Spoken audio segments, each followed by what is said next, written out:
Shkurta dhe Edi përfshihen në një debat të nxehtë që shfaqet si një nga momentet më tensionuese brenda shtëpisë.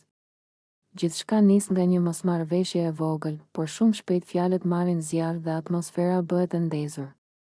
Shkurta, e vendosur dhe pa frikë, i afrohet Edit me një ton të prerë dhe të ashpër, duke i bërë të qartë se nuk do të tolerojë sjellje që nuk i pëlqejnë. Edi, ti je një burr i dobët, i thot ajo me vendosmëri, duke mos lënë vend për kundërshtim. S'ke tru fare, vetëm budallaqësi.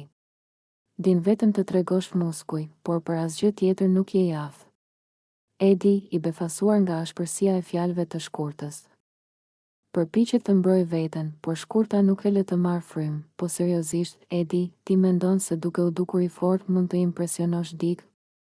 Nuk funksionon kështu.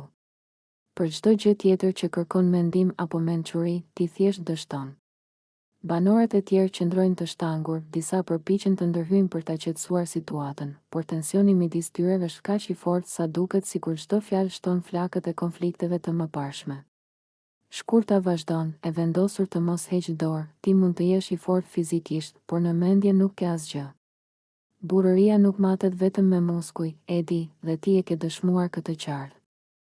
Edi, tashmë i acaruar dhe paksa i turpëruar nga fjalët, përpiqet të reagojë, por Shkurta e ka tashmë situatën nën kontroll. Fjalët e saj janë të qarta dhe pa kompromis, duke bërë që tensioni në dhomë të ndihet edhe më i fortë. Debati mes tyre shndërrohet në një nga momentet më të përfolura të ditës, me publikun që ndjek çdo detaj dhe çdo reagim, ndërsa marrëdhënia mes Shkurtës dhe Edit duket se është larg zbutjes.